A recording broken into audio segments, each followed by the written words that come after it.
On est à l'Institut Agro, donc c'est important aussi de se dire voilà, qui anticipe l'élevage de demain sont les étudiants et leurs enseignants.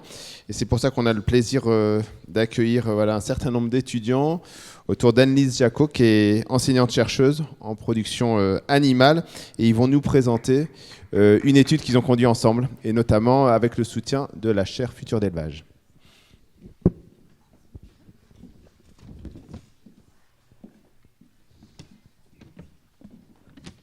Alors bonjour à vous, donc moi je suis Annie Jacot, enseignant-chercheur en production animale ici.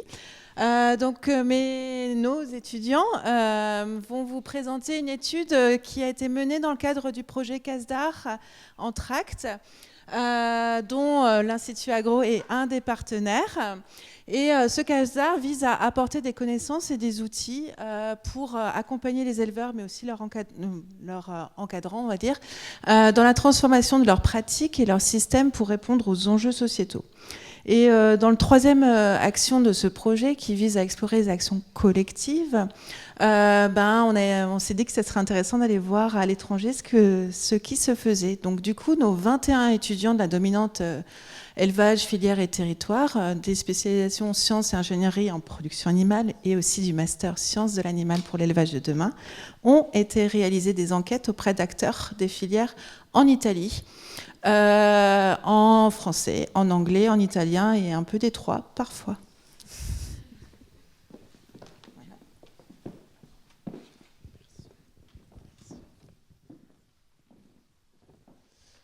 Bonjour à tous. Du coup, on va vous présenter les initiatives multi-acteurs visant à prendre en compte les attentes sociétales en production animale. Et du coup, on va faire un focus sur le cas de la filière viande bovine en Italie. Pour vous donner un petit peu de contexte, du coup, vous voyez les chiffres que vous avez devant vous. En fait, l'Italie, du coup, le système d'élevage en Italie est plutôt intensif, avec peu de surface, avec une surface agricole par élevage plutôt réduite. Il y a un grand nombre de... On m'entend, non ? Ah, okay. J'ai l'impression de parler dans le... Non, mais... Okay. Avec un grand nombre d'AOP et IGP, ce qui souligne l'importance de ces labels pour le marché italien. Nous sommes principalement intéressés à la vallée du Po, c'est au nord de l'Italie, c'est où il y a la plus grande partie de l'élevage en Italie.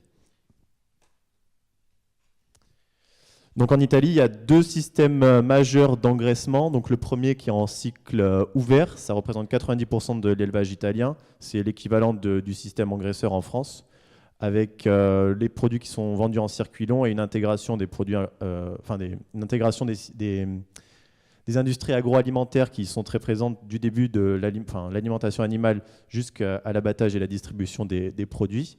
Et une plus petite partie en cycle fermé, qui est plutôt l'équivalent du système naisseur-engraisseur en France, où il y a plutôt de la vente directe et moins d'intermédiaires entre le produit fini et le consommateur. Donc en fait, ce contexte nous a amené à nous poser la question suivante. Quelles initiatives collectives et individuelles sont mises en place en Italie afin de répondre à la demande sociétale et en améliorant la durabilité et en particulier sur la filière viande bovine. Du coup, nous avons réalisé une enquête consommateur,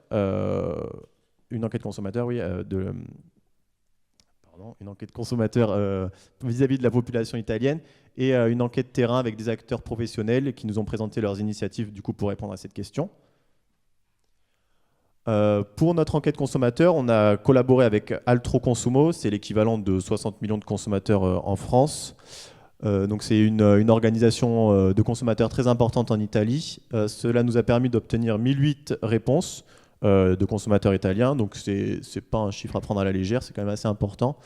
Notre panel d'individus qui ont répondu à notre questionnaire est un peu plus élevé, l'âge moyen est un peu plus élevé que la moyenne nationale, et représente plus d'urbains que de ruraux, et principalement dans le nord de l'Italie. Ce sont nos répondants qui sont plus de cette typologie-là de personnes.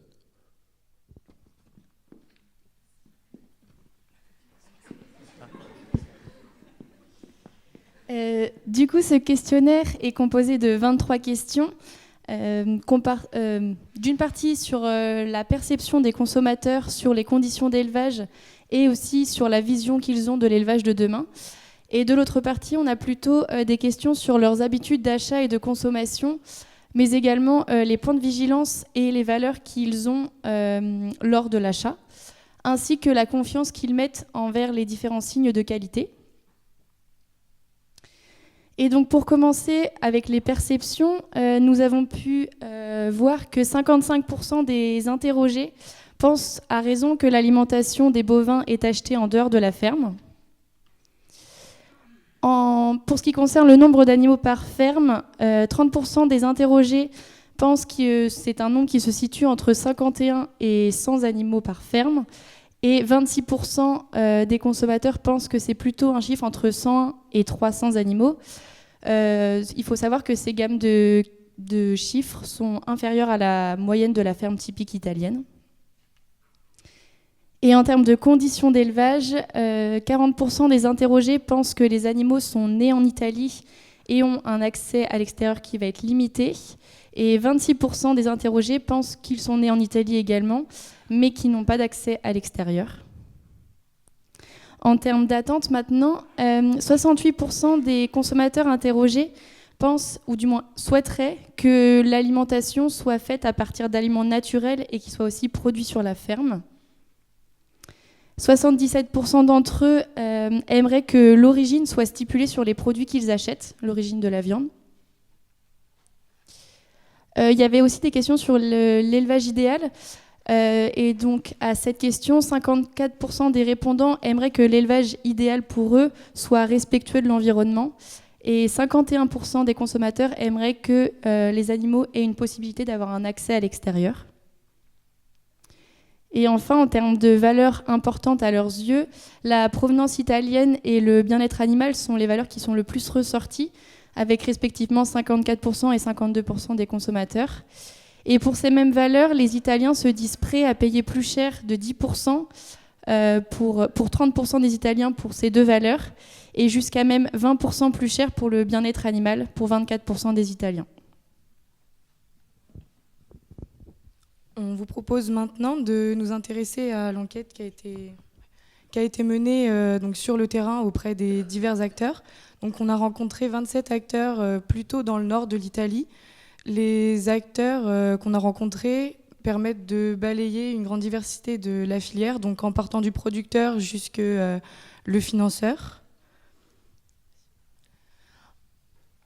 Quand on a rencontré les acteurs, on leur a demandé leur opinion des consommateurs italiens et ils nous ont donc fait part que pour eux, ils trouvaient qu'il y avait un clivage entre les consommateurs issus du monde urbain et les consommateurs issus du monde rural, notamment sur le fait que les habitants des villes ont des pensées et des connaissances plutôt éloignées des réalités agricoles. Aussi, ils nous ont fait part que les consommateurs pouvaient avoir un manque de connaissances sur l'élevage de bovins viande en Italie et nous ont donné une classification qu'on a repris. Donc, en première position, ils trouvent que les consommateurs sont plutôt critiques et mal informés vis-à-vis de la filière. Ensuite viennent ceux qui sont plutôt rationnels et intéressés. Et enfin, il y a ceux qui sont complètement désintéressés, mais des consommateurs importants de viande. Quand les acteurs orientent la communication qu'ils font sur leurs initiatives, ils vont plutôt cibler la deuxième catégorie de consommateurs, puisqu'elle a une manière de consommer qui est plus raisonnée que les deux autres catégories. Ensuite, au cours de nos interviews, on a relevé donc les enjeux clés que nous ont cités les acteurs de ce qu'ils pensaient que les consommateurs ressentaient. Donc, on voit que selon les acteurs, les consommateurs italiens penseraient que le bien-être animal ou bien même la qualité de la viande serait insuffisant et donc pourrait être à améliorer.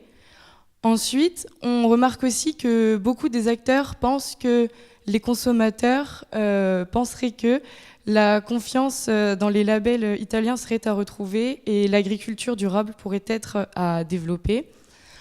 Enfin, on remarque que le nombre d'acteurs à nous avoir parlé du fait que les consommateurs pensent que le nombre de systèmes intensifs serait à réduire est plutôt faible, donc nous montre que l'élevage intensif en Italie ne pose pas forcément de problème pour les consommateurs.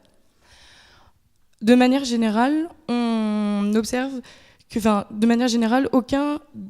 peu d'acteurs nous ont parlé de bilan carbone, de gaz à effet de serre, et pourtant un seul consortium, donc, qui s'appelle Coalvi, nous a fait part de leur rapport de durabilité qu'ils ont calculé en partenariat avec l'université de Milan sur leurs élevages adhérents.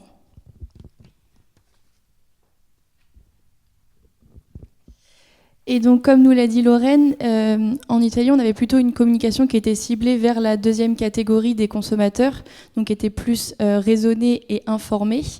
Et donc, de ce qu'on a pu voir, il y a surtout aussi 2 stratégies de communication qui peuvent être différentes. La première, ça va être une communication qui va être plutôt minimale, qui vise à ne pas choquer le consommateur. Ce type de communication peut être un petit peu biaisé. C'est le cas surtout quand on retrouve par exemple sur des produits bovins, donc quand on va acheter de la viande, une vache qui va être en image dessus à l'herbe, dehors, alors que la viande provient d'un animal qui a été engraissé en bâtiment. Et de l'autre, on a une stratégie différente, donc une communication plutôt maximale, qui va être plutôt pour contrer les messages négatifs envers l'élevage. Nous avons aussi repéré 2 visions différentes autour de la communication auprès des acteurs que nous avons rencontrés, principalement les éleveurs. Certains se disent, ou du moins qui apprécient de communiquer sur leurs bonnes pratiques d'élevage. Ils aiment sensibiliser la population par rapport à ça. Et d'autres, à l'inverse, qui considèrent que ce n'est pas leur métier et que c'est une perte de temps pour eux. Donc après avoir fait notre enquête consommateur et notre enquête auprès des acteurs, on a pu comparer donc, les attentes des consommateurs avec la perception qu'ont les acteurs de l'élevage. Donc on remarque que les 6 enjeux majeurs que pensent les consommateurs sont repris dans les initiatives des acteurs. On remarque seulement que l'ordre d'importance de ces enjeux sont traités différemment par les acteurs. Néanmoins, le bien-être animal est toujours mis en priorité. Ensuite, on observe que les acteurs préfèrent produire une viande de qualité, alors que les consommateurs seraient plus sensibles d'abord à l'environnement avant la qualité de la viande. Ensuite, on a constaté que les consommateurs avaient globalement une bonne connaissance de ce qu'est l'élevage de bovins viande en Italie, mais qu'on a quand même une discordance entre ce que les consommateurs pensent de la filière via ce que leur montrent les médias et ce que leur montre la filière par rapport à ce que la filière est en réalité.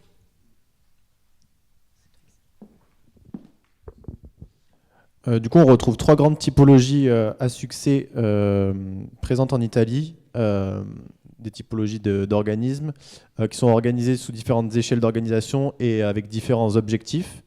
Les premières actions, avec un rayonnement local et régional, elles participent à la sauvegarde de races locales. C'est le cas par exemple de Ara Piemonte, qui est un organisme qui préserve la race locale la piémontaise. Ensuite, nous avons pu rencontrer des acteurs engagés plutôt sur un plan national avec la valorisation de produits locaux. C'est le cas de la Granda qui valorise l'intégralité de la viande bovine. Et parfois s'associant aussi à un produit laitier. On a vu quelques éleveurs laitiers. C'est le cas du Roccaverano qui est un fromage sous label, un fromage de chèvre. Et enfin, nous avons pu rencontrer un acteur important portant une initiative internationale qui est née en Italie. Il s'agit de Slow Food. C'est une initiative qui permet, de par son réseau étendu et large, une communication importante pour soutenir les produits locaux, maintenir une production durable et soutenir des savoir-faire traditionnels. Leur objectif est de s'intégrer dans le marché international en s'appuyant sur différentes entités comme Italie et Terra Madre, qui sont 2 filiales de Slow Food. Italie, c'est un marché de producteurs, un marché qui revend des produits italiens, et Terra Madre, c'est plutôt une forme de congrès, une communauté qui parle et qui échange sur les savoir-faire traditionnels et la durabilité de l'élevage et de la consommation. Et donc, pour conclure et répondre à la problématique de base du projet et au regard du succès des initiatives que nous avons pu rencontrer, nous avons pu percevoir quelques opportunités pour l'élevage bovin en France, ou du moins qui passeraient par exemple par un assouplissement des diverses AOP. Cela pourrait permettre de gagner en diversité des produits et offrir une plus grande possibilité d'achat. En effet, en France, nous n'avons pas beaucoup d'AOP viande. Or, certaines races à viande pourraient être couplées à des produits laitiers, comme par exemple des fromages, pour avoir une plus grande valeur. Et comme nous avons pu le voir avec le Parmigiano qui est couplé à la race Reggiana. Dans une autre mesure, un approfondissement du soutien au niveau régional pourrait être bénéfique pour la filière. Cela passerait notamment par une communication et un soutien plus important avec des approches par le produit et l'image de la tradition au niveau régional. Enfin, nous avons également remarqué quelques opportunités pour l'élevage bovin en Italie, à travers, ou du moins de par le modèle français, qui pourrait être, à l'inverse des opportunités pour l'élevage en France, un approfondissement du soutien au niveau national plutôt, puisque nous avons vu que les initiatives au niveau régional avaient porté leurs fruits, comme dans la région Émile-Romagne ou dans la région du Piémont. Et cela passerait par l'adoption de politiques nationales en faveur de l'agriculture et pour aider au mieux les éleveurs. Et également, une autre opportunité pourrait être d'aider au renouvellement des générations et aussi améliorer l'accès au foncier. Cela passerait par des initiatives comme la SAFER ou alors encore le portage financier, qui sont des initiatives qui ne sont pas présentes en Italie, mais qui pourraient aider à relever ces défis. Donc merci pour votre attention. Et on voulait aussi remercier nos 2 professeurs, donc Anne-Lise Jacot et Pierre-Guy Marnet, qui est pour toute la semaine qu'ils ont passée avec nous et aussi pour toute l'aide dans la semaine d'analyse et pour préparer ce diaporama.